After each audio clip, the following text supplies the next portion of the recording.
une des raisons pour lesquelles j'ai écrit ce livre, c'est que je trouve que, effectivement, les médias, en général, n'ont pas beaucoup parlé du Maroc, parce que c'est vrai que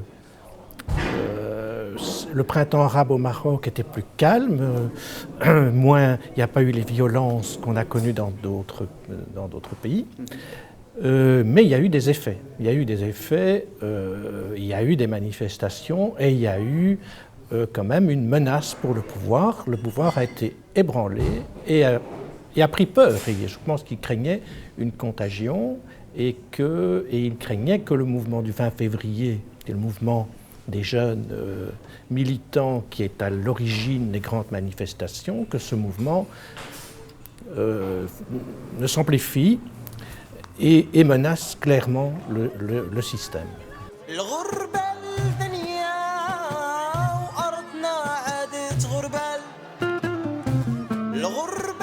Moi, je pense que c'est difficile de dire que c'est une démocratie parce qu'elle n'a pas toutes les conditions de la démocratie et qu'il y a un certain nombre de principes de droits humains qui ne sont pas respectés, des atteintes aux droits humains, la liberté d'expression qui n'est pas totale. On le sait, il y a encore un rédacteur en chef d'un journal important qui est emprisonné.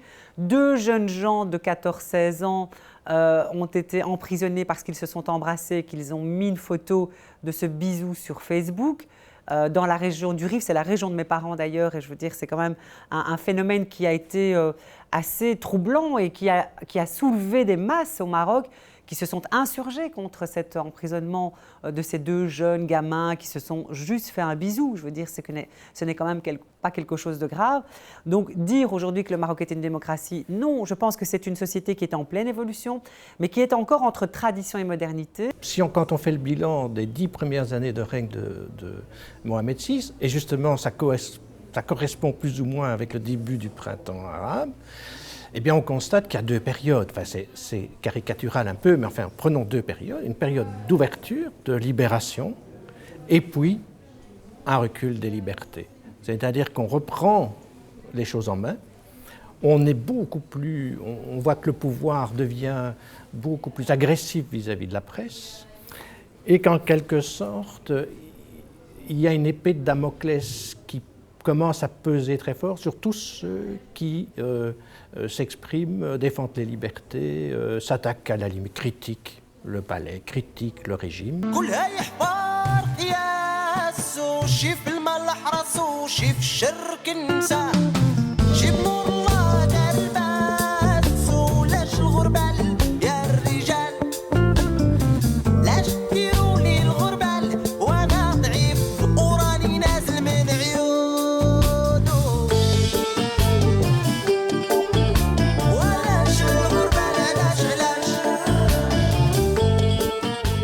Il y a une multiplication de manifestations comme on n'en a jamais vu avant. Donc, il y a une réaction.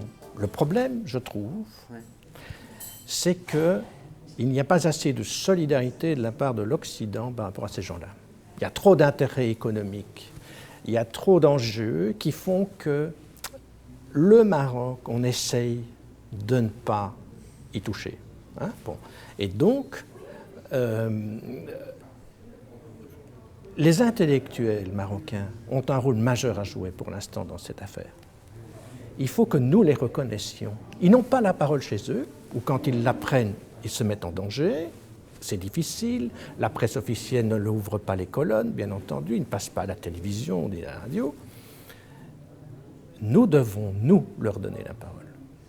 Parce qu'en leur donnant la parole, on les renforce et on les protège. Tout comme nous devons faire avec les artistes d'ailleurs, qui sont à l'avant-garde, donc qui sont très militants, qui font bouger les lignes rouges en termes de créativité, de tabous, que ce soit sur les tabous sur le sexe, les tabous sur les représentations diverses, qui osent dire des choses sur la situation sociale du Maroc, dans des films qui sont très durs.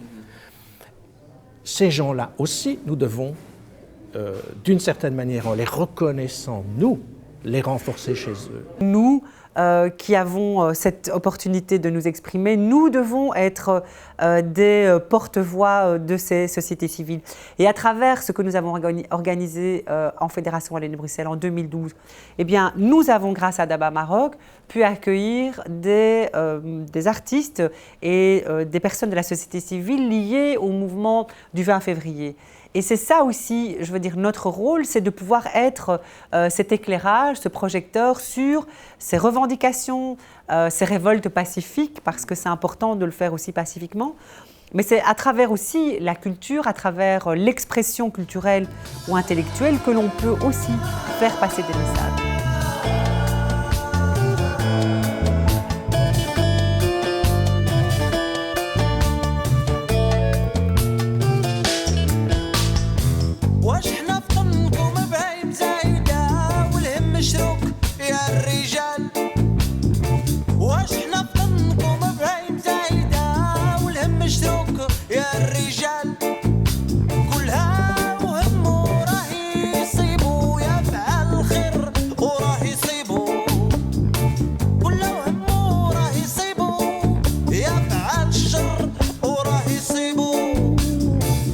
Je pense que ça n'était pas de la tactique. Je pense qu'il était fondamentalement convaincu qu'il fallait réformer, qu'il fallait avoir une politique sociale, c'est-à-dire son père, lui, considérait qu'il ne fallait pas de politique sociale, que le Marocain était assez débrouillard pour s'en sortir tout seul.